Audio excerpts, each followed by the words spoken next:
안녕하십니까. 안녕하십니까. 주생목 시즌 3 두 번째 시간입니다. 한 주 동안 잘 지내셨습니까? 네, 잘 지냈죠. 5월은 푸르룬. 푸르른. 그렇습니다.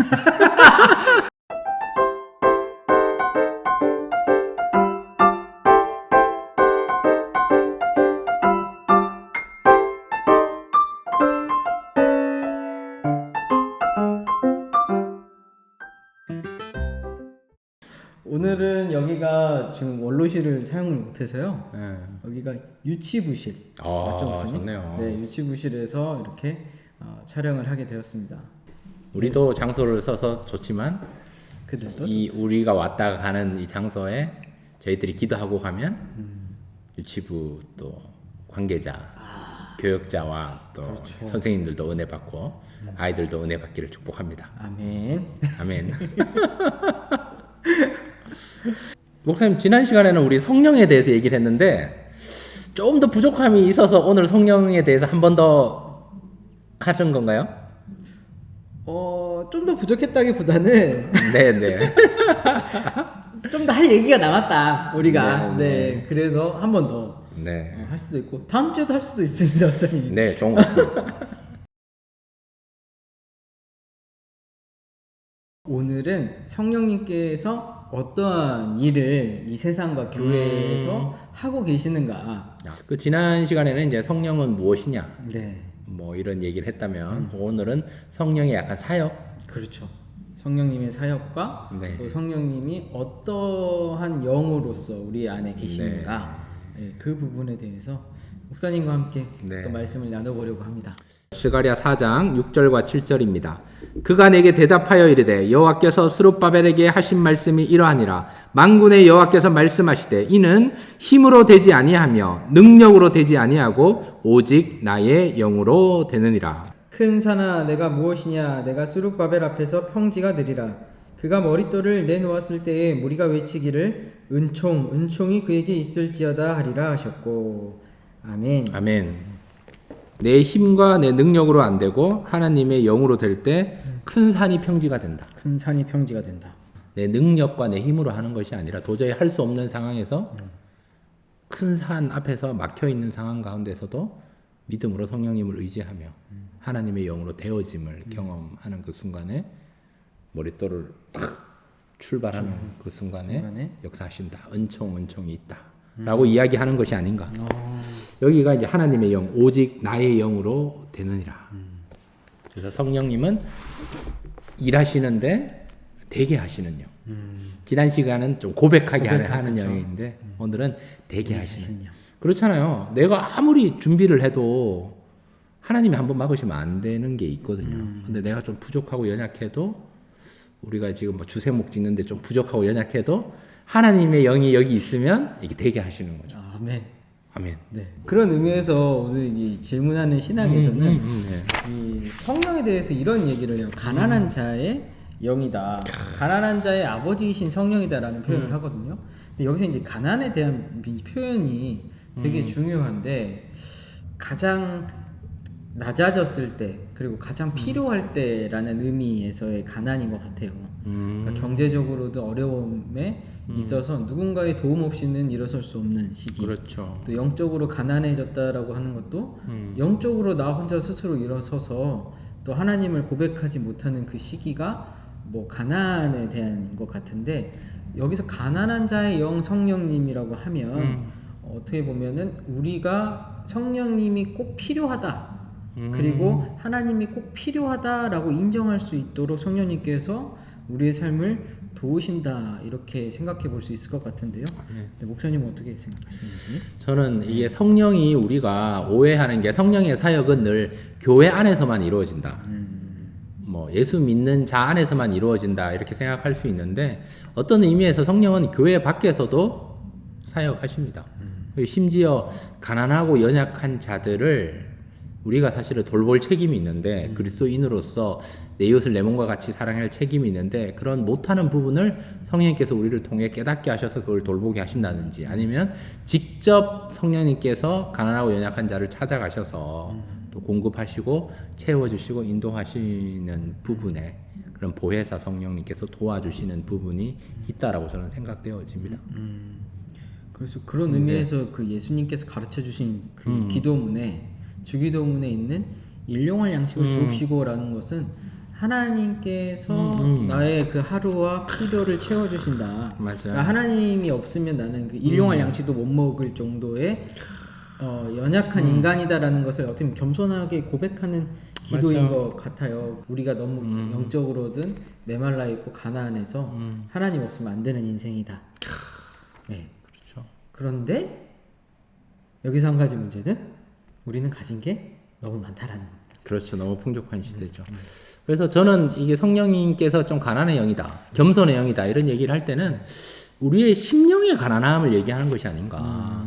그 마태복음 5장에서 산상수훈에서 첫 번째로 심령이 가난한 자에게 복이 있다. 우리가 마음이 가난해질 때, 마음에 갈급함이 있을 때, 하나님을 찾을 때, 성령님의 도우심을 구할 때, 그 순간이 되면 그것이 경제적인 가난이든지, 아니면 관계의 가난이라든지, 아니면 뭐 심리적인 가난이든지, 정서적인 가난이든지, 뭔가 가난을 만날 때 성령님께서 탁 터치하면 우리가 회복이 있고 성령 역사를 하는 거죠.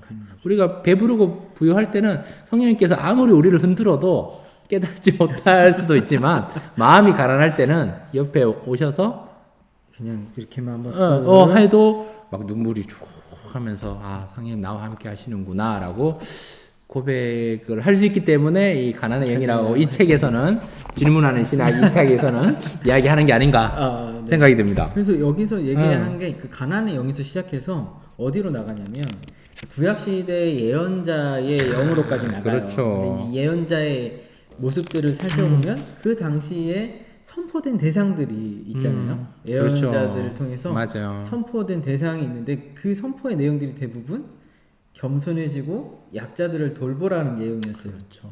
근데 반대로 생각을 해보면 그만큼 그들이 가진 게 많고 자기만 생각을 해서 뭔가 주변을 이웃이나 하나님을 돌보 사랑하지 않는 채로 자기만 사랑하는 인생들을 살았다.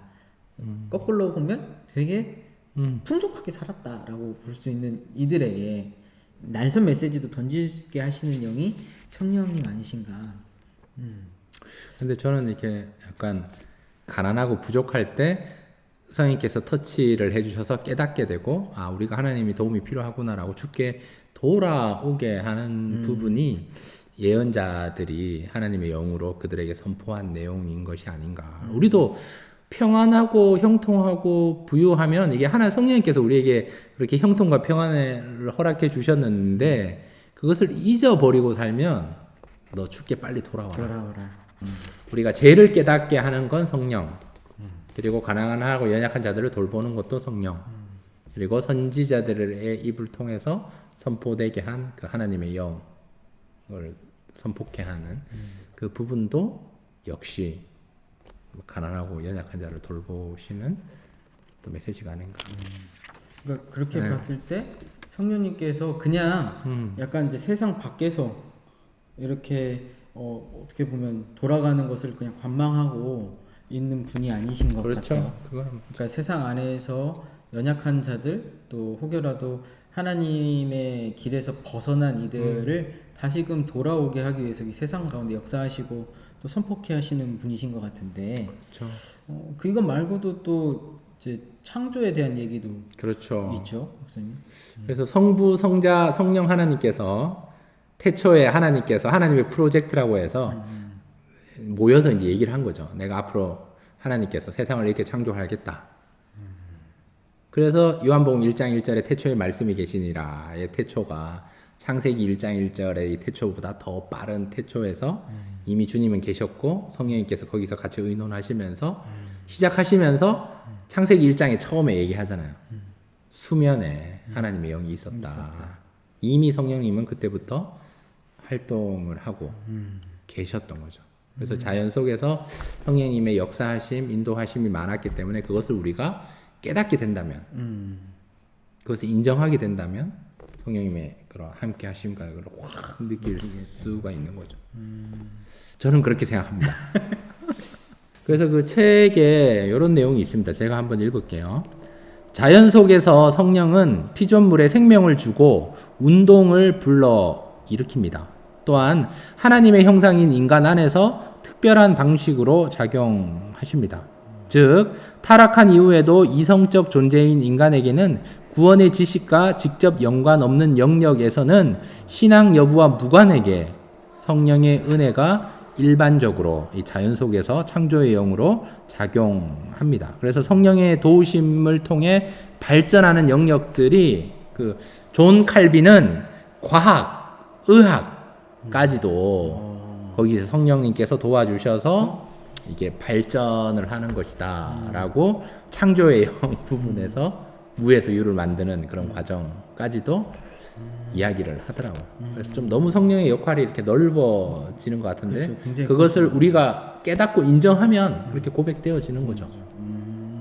어떻게 생각하십니까? 그러니까 우리의 어떻게 보면 작은 삶 네. 너머의 더 큰 그 창조 피조 세계까지 성령님께서 함께 하신다. 그러니까 이렇게 생각을 해보면 예수님께서 내가 보혜사를 보낼 건데라고 하시는 그 말씀이 네. 진짜 믿는 이들이나 믿지 않는 이들을 모두를 위해서 성령님께서 오셔서 또 함께 이 세상을 또 이렇게 이끌어 가 주시고 또 우리에게 지혜도 주시고 뭔가 지식적 발전과 함께 또 이 창조 세계도 마찬가지로 좀 잘 돌볼 수 있는 지혜를 주시는 것 같아요. 그러니까 최근에 그렇죠. 이 파괴 때문에도 생태계 파괴에 대한 이야기들도 많이 있는데 그렇죠. 그런 안에서도 교회 안에서도 뭐 생태 신학이든 아니면 뭐 또 친환경적인 또 이야기들을 계속 할 수 있다라는 것은 또 성령님께서 그런 지혜를 주시는 것 아닌가. 그래서 먼 미래까지도 어떻게 보면 또 우리를 통해서 성령님께서 일하시는 것은 아닌가라고 저는 이제 생각을 합니다. 그래서 저는 그 프로그래머나 그 의사들이 그리스도인들이 많은 이유가 성령님께서 그것을 깨닫게 하신 게 아닌가. 이 작은 프로그램 하나도 내가 만들었는데 인간의 몸 이렇게 된 거 하나님이 창조하셨다. 그러니까 의사들이 그 사람의 생명을 다루면서 이거는 하나님의 영역에 대해서 인정하고 고백하는 것이 성령님께서 터치하시고 물론 발전도 하게 하시고 더 좋아지게도 하지만 그것을 깨닫게 하시는 이가 아닌가. 저는 깨달음의 영이 많이 좀 성령님으로 좀 생각을 합니다. 네. 네네. 그래서 성령님에 대해서 보면, 그러니까 이제 종사님이랑 계속 나누었던 얘기 중에 우리 안에 함께 하시고, 그러니까 참여하시고, 그렇죠. 또 변화를 이끄신 영이세요. 그러니까 그렇죠. 아까도 계속 얘기했지만 뭐 가난의 영, 예언자의 영 뭐 이렇게 했지만 그 모든 성격이 우리와 함께 참여하시고 그러니까 우리와 함께 호흡하시고 그렇죠. 또 우리의 호흡 가운데 계시고 또 우리를 맞아요. 이렇게 하나님의 뜻 가운데로 인도하신다라는 것이죠. 그렇죠. 마지막 네 번째는 양자예요. 양자예요. 우리가 하나님의 자녀됨. 그 부분에서 이렇게 얘기를 합니다. 성령 안에서 생명이란 이 세계 안에서도 하나님의 자녀가 된다는 것이고 이는 그리스도의 같은 삶을 지금 여기서 살아간다는 뜻이다.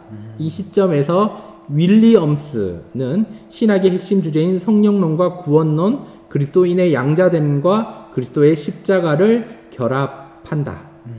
그러니까 여기서 이제 말하는 양자, 그러니까 그리스도의 십자가 고난까지도 연결하는 그 양자의 영이 뭐냐면, 그래서 로마서 8장에서 보면은 바울이 그 당시 사회적 상황을 보면 이게 자유인에게 그러니까 노예를 자유인으로 양자를 삼을 때 상속을 전부 다 주지 않는다라는 거죠. 이게.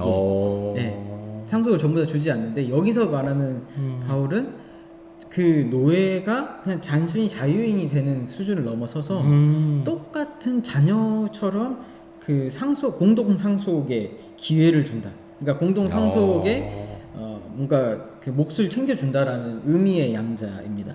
그렇죠. 근데 이 양자의 영, 그래서 이제 성령님께서 오시면 그리스도인, 그러니까 예수 그리스도를 통해서 하나님의 자녀가 되는 권세를 받게 되는 것이고, 그렇죠. 또 이 하나님의 자녀가 된 그리스도인은 단순히 그 권세만을 상속받은 것이 아니라 예수 그리스도의 십자가 고난의 인내까지도 자기가 감당하겠다라는 그 상속을 받음으로 또 세상 가운데 그 예수 그리스도의 삶을 이어간다라는 의미에서의 양자입니다. 그러니까 성령님께서 단순하게 그냥 오셔가지고 우리는 하나님의 자녀 이제 여기서 끝나는 것이 아니라 세상 가운데 하나님의 뜻을 펼칠 수 있는 책임감까지도 주시는 그러한 역할을 해주신다.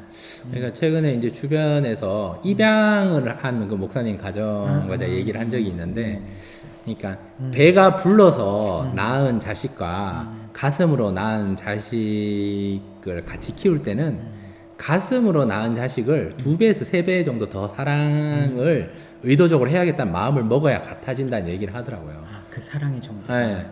그래서 마찬가지인 것 같아요. 성령님께서 우리를 양자의 영으로서 하나님의 자녀 되게 하신 것은 정말 비그리스도인이 그리스도인 되는 그 순간부터 양자의 영 하나님의 자녀가 되는 권세가 있다면 기존에 있는 그리스도인보다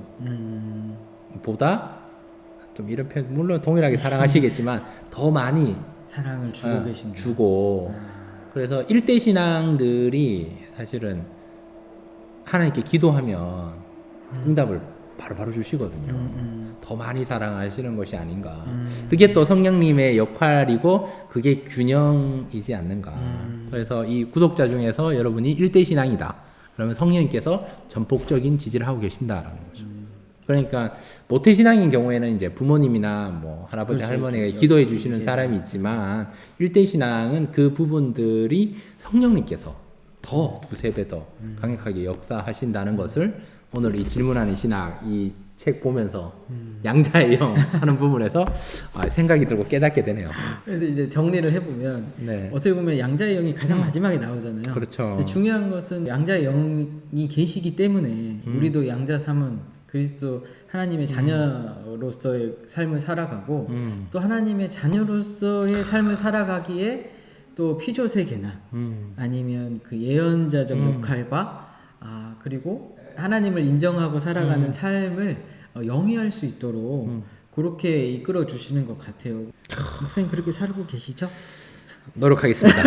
노력하겠습니다. 저도. 오늘 4가지 키워드가 확실히 들어오네요. 가난의 영, 예언자의 영, 그 다음에 창조의 영.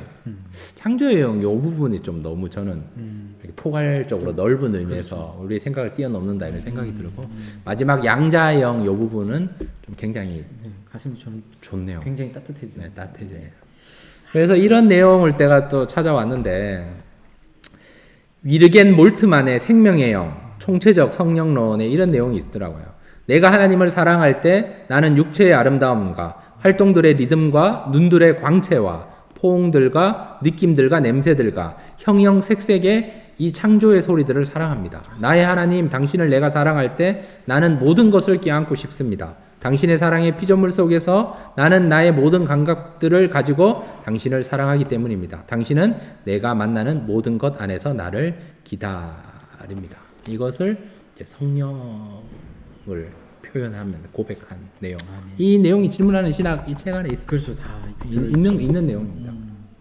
그래서 뭐 지난 시간에는 저는 어떤 의미에서 성령님의 역할에 대해서 많이 얘기했다면, 성령님은 누구신가에 대해서 얘기했다면, 오늘은 성령님의 사역, 그 4가지 영에 대해서 얘기를 해서, 저는 이게 성령은 늘 조명하심, 여기도 지금 형광등이 있어서 우리를 비춰주는데, 우리가 성경 읽을 때 깨닫게 하심을 생각했는데, 오늘은 뭐 삶의 모든 영역에서, 연약한 부분에서도, 예언자들을 통해서도, 창조 세계 자연 가운데서도 또 그 하나님의 성령님의 역할, 사역들, 더 나아가서 양자의 영까지 주시는 것까지로도 또 깨달을 수 있어서 좋네요. 네. 그래서 주님께서 여기만 비추는 게 아니라, 교회 안에만 비추는 게 아니라 교회 밖에도 비춘다. 나에게만 비추는 것이 아니라 모든 이들에까지도 비춘다 라고 생각하니까 은혜가 되네요. 오늘 또 종수님께서 마무리를 또 이렇게 막 쫙 해주셔서 참 네. 좋네요.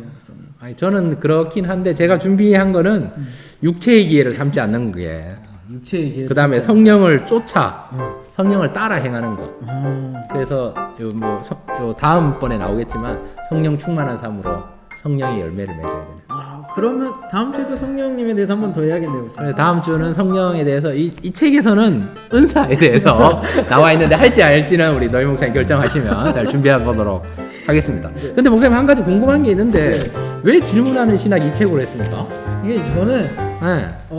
제가 요즘에 봤던 책 중에 조직신학 책 중에 이 책만큼 그래도 정리가 잘 된 책은 없는 것 같다라는 생각이 들었어요. 최근에 그러니까 좀 모르겠습니다. 근데 이 책이 여러분 아시겠지만 2019년도에 이 신학 부분에서 1위를 한 책이더라고요. 그래서 참 좋은 책이다. 근데 좀 두껍기는 한데 이 책이 3만 원이 넘는 책인데 하여튼 좋은 책입니다. 네, 그냥 궁금했습니다. 이거 읽으면서 준비하면서 왜 이 책이 너무 두꺼운데? 신학이 있는 묵상은 이렇게 얇은 거거든요. 되게 단순한데 이게 되게 넓어서 생각도 많이 해야 되고 고민도 많이 해야 되는데 그런 의미에서 여러분이 구독과 좋아요를 눌러주셔야 이게 잘 될 것 같습니다. 네. 한 주도 우리 성령님께서 또 우리의 마음을 열어주시고 또 세상의 아픔을 보게 하시고 또 세상을 향한 하나님의 마음을 품게 하시리라 믿고 오늘은 여기까지 하도록 하겠습니다. 한 주도 평안하십시오, 여러분. 네, 여러분 강건하시고 또 성령님의 인도하심, 역사하심, 또 조명하심을 많이 경험하면서 입술로 고백하고 감사하며 성령님이 내 안에 계십니다. 이런 고백으로 따뜻함을 경험하면 좋을 것 같다 생각이 듭니다. 축복합니다.